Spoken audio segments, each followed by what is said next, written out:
Hi hello ನಮಸ್ಕಾರ ಸ್ನೇಹಿತರೆ, ನೀವು ನೋಡ್ತಾ ಇದ್ದೀರಾ Satish tech Kannada YouTube channel. Friends, ಇವತ್ತಿನ ವಿಡಿಯೋದಲ್ಲಿ ಗೂಗಲ್ ಫೋಟೋಸ್ ಅವರು ತಂದಿರತಕ್ಕಂಥ ಒಂದು ಹೊಸ ಅಪ್ಡೇಟ್ನ ಬಗ್ಗೆ ನಾನು ಇವತ್ತು ನಿಮಗೆ ತಿಳಿಸ್ಕೊಡ್ತೀನಿ. ಏನಪ್ಪ ಅಂದರೆ, ಗೂಗಲ್ ಫೋಟೋಸ್ ಅವರು ಎಲ್ಲ ಮೊಬೈಲ್ಸ್ಗಳಿಗೆ ಹಾಗೂ ತನ್ನ ಒಂದು ವೆಬ್ಸೈಟ್ಗೆ ಒಂದು ಹೊಸ ರೀತಿಯಾದಂತಹ ಅಪ್ಡೇಟನ್ನು ರಿಲೀಸ್ ಮಾಡಿದ್ದಾರೆ. ಆ ಅಪ್ಡೇಟ್ ಏನು ಅಂತ ಇವತ್ತು ನಿಮಗೆ ಈ ವಿಡಿಯೋ ಮುಖಾಂತರ ತಿಳಿಸ್ಕೊಡ್ತೀನಿ. ಸೊ ಇದನ್ನು ತಿಳ್ಕೊಬೇಕು ಅಂದರೆ ನೀವು ಮಾಡಬೇಕಾಗಿರೋದಿಷ್ಟೇ, ಈ ವಿಡಿಯೋನ ಸ್ಕಿಪ್ ಮಾಡ್ದಂಗೆ ಕಂಪ್ಲೀಟಾಗಿ ನೋಡಿ, ಹಾಗೂ ವಿಡಿಯೋ ಇಷ್ಟ ಆದರೆ ಒಂದು ಲೈಕ್ ಹಾಗೂ ಕಮೆಂಟ್ಸ್ ಮಾಡಿ. ಹಾಗೂ ಇದೇ ಮೊದಲನೇ ಬಾರಿಗೆ ನಮ್ಮ ಚಾನಲನ್ನು ನೋಡ್ತಾ ಇದ್ದರೆ ಈಗಲೇ ಸತೀಶ್ ಟೆಕ್ ಕನ್ನಡ ಯೂಟ್ಯೂಬ್ ಚಾನಲ್ಗೆ ಸಬ್ಸ್ಕ್ರೈಬ್ ಆಗಿ, ಏಕೆಂದರೆ ಹೀಗೆ ಹಲವಾರು ವೀಡಿಯೋಸ್ಗಳನ್ನ ಟೆಕ್ನಾಲಜಿ ಬಗ್ಗೆ ಮಾಡ್ತಾ ಇರ್ತೀನಿ ಅಂತ ಹೇಳ್ತಾ ನಮ್ಮ ಒಂದು ವಿಡಿಯೋನ ಶುರು ಮಾಡ್ತಾ ಇದ್ದೀನಿ. ಬನ್ನಿ ಶುರು ಮಾಡೋಣ. ಫ್ರೆಂಡ್ಸ್, ನಾನು ಮೊದಲೇ ಹೇಳಿದಾಗೆ ಗೂಗಲ್ ಫೋಟೋಸ್ ಅವರು ಎಲ್ಲ ಮೊಬೈಲ್ಸ್ಗಳಿಗೆ ಹಾಗೂ ತನ್ನ ಒಂದು ವೆಬ್ಸೈಟ್ಗೆ ಒಂದು ಅಪ್ಡೇಟನ್ನು ರಿಲೀಸ್ ಮಾಡಿದ್ದಾರೆ. ಆ ಅಪ್ಡೇಟ್ ಪ್ರಕಾರ ಏನು ಅಂದರೆ, ನಿಮ್ಮ ಗ್ಯಾಲರಿಲಿ ಅಥವಾ ಗೂಗಲ್ ಫೋಟೋಸ್ ಅಪ್ಲಿಕೇಶನ್ಗೆ ಸಿಂಕ್ ಆಗಿರ್ತಕ್ಕಂತಹ ಫೋಟೋಗಳನ್ನ ನಿಮ್ಮ ಕಾಂಟ್ಯಾಕ್ಟ್ಸ್ಗಳಿಗೆ ಈಸಿಯಾಗಿ ಶೇರ್ ಮಾಡ್ಬೋದಂತೆ. ಯಾವುದೇ ರೀತಿಯ ಥರ್ಡ್ ಪಾರ್ಟಿ ಅಪ್ಲಿಕೇಶನ್ನ ಉಪಯೋಗಿಸ್ಕೊಳ್ದೇ ಈಸಿಯಾಗಿ ಶೇರ್ ಮಾಡ್ಬೋದಂತೆ. ಹಾಗೂ ಇಲ್ಲಿ ಯಾವುದೇ ರೀತಿಯಾದಂತಹ ಯಾವುದೇ ರೀತಿಯಾದಂತಹ ಹ್ಯಾಕಿಂಗ್ ಪ್ರೋಸೆಸ್ ನಡೆಯಲ್ಲ. ಏಕೆಂದರೆ ಗೂಗಲ್ ಅವರೇ ರಿಲೀಸ್ ಮಾಡಿರ್ತಕ್ಕಂಥ ಅಪ್ಡೇಟು. ಅವು ಗೂಗಲಲ್ಲಿ ಎಲ್ಲ ರೀತಿಯ ಸೆಕ್ಯೂರಿಟಿಯನ್ನು ಹೊಂದಿರುತ್ತೆ ಮತ್ತು ಪ್ರೈವೇಟಾಗಿ ನಡೆಯುವಂಥ ಪ್ರೋಸೆಸ್ಸು. ಯಾವುದೇ ರೀತಿಯಾದಂತಹ ಹ್ಯಾಕಿಂಗ್ ಅನ್ನುವಂಥದ್ದು ನಡೆಯಲ್ಲ, ಅವಕಾಶ ಮಾಡಿಕೊಡಲ್ಲ ಗೂಗಲ್ ಅವರು. ಸೊ ಈ ಒಂದು ಅಪ್ಡೇಟು ಬಹಳ ಯೂಸ್ಫುಲ್ ಆಗಿರುತ್ತೆ ಜನಗಳಿಗೆ ಮತ್ತು ಯೂಸರ್ಸ್ಗಳಿಗೆ ಅಂತ ಹೇಳ್ತಾ, ಈ ಯಾವ ರೀತಿಯಾಗಿ ಒಂದು ಕಾಂಟ್ಯಾಕ್ಟ್ಸ್ಗಳಿಗೆ ಫೋಟೋಸನ್ನು ಶೇರ್ ಮಾಡೋದು ಅಂತ ಇವಾಗ ತಿಳಿಸ್ಕೊಡ್ತೀನಿ, ನೋಡ್ಕೊಂಡೋಗಿ.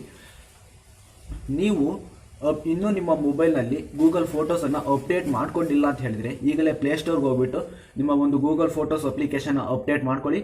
ಅಪ್ಡೇಟ್ ಮಾಡ್ಕೊಂಡ ನಂತರ ನಿಮ್ಮ ಒಂದು ಗೂಗಲ್ ಫೋಟೋಸ್ ಅಪ್ಲಿಕೇಶನ್ಗೆ ಹೋಗಬೇಕಾಗುತ್ತೆ. ಆ ಗೂಗಲ್ ಫೋಟೋಸ್ಗೆ ಅಪ್ಲಿಕೇಶನ್ಗೆ ಹೋಗ್ಬಿಟ್ಟು ಏನು ಮಾಡಬೇಕು ಅಂದರೆ, ನಿಮ್ಮ ಒಂದು ಫೋಟೋಸ್ ಏನೇನಿರ್ತವೆ ಅಂದರೆ ಯಾವ್ಯಾವ ಸೆಂಡ್ ಮಾಡಬೇಕು ಅಂತ ಅಂದ್ಕೊಂಡಿದ್ದೀರೋ ಆ ಫೋಟೋಸ್ಗಳನ್ನ ಸೆಲೆಕ್ಟ್ ಮಾಡ್ಕೊಬೇಕಾಗುತ್ತೆ. ಸೆಲೆಕ್ಟ್ ಮಾಡ್ಕೊಂಡ ನಂತರ ನೀವು ಎಷ್ಟು ಫೋಟೋಸ್ನಾದ್ರೂ ಸೆಲೆಕ್ಟ್ ಮಾಡ್ಕೊಬೋದು. At A time multiple photos ಎಷ್ಟಾದರೂ ಸೆಲೆಕ್ಟ್ ಮಾಡ್ಕೊಳ್ಳಿ. ನೀವು ಸೆಲೆಕ್ಟ್ ಮಾಡ್ಕೊಂಡ ನಂತರ ಮೇಲ್ಗಡೆ ಶೇರ್ ಬಟನ್ ಕಾಣುತ್ತಲ್ಲ, ಆ ಶೇರ್ ಬಟನ್ ಮೇಲೆ ಕ್ಲಿಕ್ ಮಾಡಬೇಕಾಗುತ್ತೆ. ಶೇರ್ ಬಟನ್ ಮೇಲೆ ಕ್ಲಿಕ್ ಮಾಡಿದ ನಂತರ ನಿಮ್ಮ ಕೆಳಗಡೆ, ನಿಮ್ಮ ಮೊಬೈಲ್ನ ಕೆಳಗಡೆ ನಿಮ್ಮ ಕಾಂಟ್ಯಾಕ್ಟ್ಸ್ಗಳು ಯಾವ್ಯಾವ ಕಾಂಟ್ಯಾಕ್ಟ್ಸ್ ಇರ್ತವೆ ನಿಮ್ಮ ಮೊಬೈಲ್ನಲ್ಲಿ, ಆ ಕಾಂಟ್ಯಾಕ್ಟ್ಸ್ ಎಲ್ಲ ಅಪಿಯರ್ ಆಗುತ್ತೆ. ಆವಾಗ ನೀವು ನಿಮಗೆ ಯಾರ್ಯಾರಿಗೆ ಸೆಂಡ್ ಮಾಡಬೇಕು ಅಂತ ಅಂದ್ಕೊಂಡಿದ್ದೀರೋ ಆ ಕಾಂಟ್ಯಾಕ್ಟ್ಸ್ಗಳನ್ನ ನೀವು ಸೆಲೆಕ್ಟ್ ಮಾಡ್ಕೊಬೇಕಾಗುತ್ತೆ. ಸೆಲೆಕ್ಟ್ ಮಾಡಿಕೊಂಡು ನಿಮ್ಮ ಒಂದು ಸೆಲೆಕ್ಟೆಡ್ ಫೋಟೋಸ್ ಏನೇನಿರ್ತವೆ ಆ ಫೋಟೋಸ್ಗಳನ್ನ ನೀವು ಈಸಿಯಾಗಿ ಶೇರ್ ಮಾಡ್ಬೋದು. ಅದು ಪ್ರೈವೇಟಾಗಿ, ಯಾವುದೇ ರೀತಿಯಾದಂತಹ ಥರ್ಡ್ ಪಾರ್ಟಿ ಅಪ್ಲಿಕೇಶನ್ನ ಸಹಾಯ ಇಲ್ಲದೇ, ಮತ್ತು ಬೇರೆಯವರು ಎಂಟ್ರ್ ಆಗೋಂಗಿಲ್ಲ ನಿಮ್ಮ ಮತ್ತು ನಿಮ್ಮ ಕಾಂಟ್ಯಾಕ್ಟ್ಸ್ ನಡುವೆ. ಆ ಥರ ಒಂದು ಸೆಕ್ಯೂರಿಟಿಯನ್ನು ಹೊಂದಿರುತ್ತೆ ಗೂಗಲ್ ಫೋಟೋಸ್ ಅನ್ನೋಂತಹ ಅಪ್ಲಿಕೇಶನ್ನು. ಈ ರೀತಿಯಾದಂತಹ ಅಪ್ಡೇಟನ್ನು ರಿಲೀಸ್ ಮಾಡಿರೋದು ಬಹಳ ಒಂದು ಯೂಸ್ಫುಲ್ ಅಂತಲೇ ಹೇಳ್ಬೋದು, ಹಾಗೂ ಯೂಸರ್ಸ್ಗಳಿಗೆ ಮತ್ತು ಕಸ್ಟಮರ್ಸ್ಗೆ.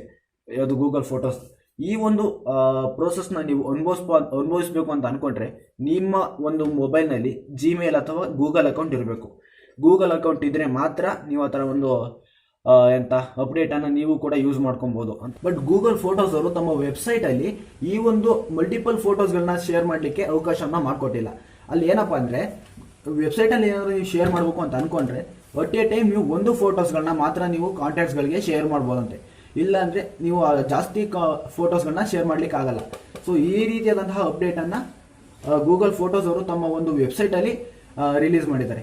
ಬಟ್ ಮೊಬೈಲ್ನಲ್ಲಿ ಆ ಥರ ಅಲ್ಲ, ಮಲ್ಟಿಪಲ್ ಫೋಟೋಸನ್ನು ಮಲ್ಟಿಪಲ್ ಕಾಂಟ್ಯಾಕ್ಟ್ಸ್ಗಳಿಗೆ ಶೇರ್ ಮಾಡ್ಬೋದು. ಸೊ ಈ ರೀತಿಯಾದಂತಹ ಅಪ್ಡೇಟನ್ನು ತಂದಿರೋದ್ರಿಂದ ನೀವು ಒಂದು ಥರ್ಡ್ ಪಾರ್ಟಿ ಅಪ್ಲಿಕೇಶನನ್ನು ಬಳಸ್ಕೊಳ್ಳೋದನ್ನು ರೆಡ್ಯೂಸ್ ಮಾಡ್ಬೋದು ಅಂತ ಈ ರೀತಿಯಾದಂತಹ ಒಂದು ಅಪ್ಡೇಟನ್ನು ಗೂಗಲ್ ಫೋಟೋಸ್ ಅವರು ರಿಲೀಸ್ ಮಾಡಿದ್ದಾರೆ. ನೀವು ಮೊದಲೆಲ್ಲ ಏನು ಮಾಡ್ತಿದ್ರಿ ಅಂದರೆ, ಶೇರ್ ಇಟ್ಟು ಅಥವಾ ವಾಟ್ಸಪ್ ಮುಖಾಂತರ ನೀವು ನಿಮ್ಮ ಒಂದು ಫೋಟೋಸ್ ಹಾಗೂ ವೀಡಿಯೋಸ್ಗಳನ್ನ ಶೇರ್ ಮಾಡ್ತಾ ಇದ್ರಿ. ಬಟ್ ಇದು ಒಂದು ಹೈ ಕನ್ಸ್ಯೂಮಿಂಗ್ ಬ್ಯಾಟ್ರಿಯನ್ನು ನಮ್ಗೆ ಜಾಸ್ತಿ ಕನ್ಸ್ಯೂಮ್ ಮಾಡೋದು. ಸೊ ಆ ಒಂದು ಕಾರಣಕ್ಕೋಸ್ಕರ ಈ ಒಂದು ಅಪ್ಡೇಟನ್ನು ರಿಲೀಸ್ ಮಾಡಿದ್ದಾರೆ.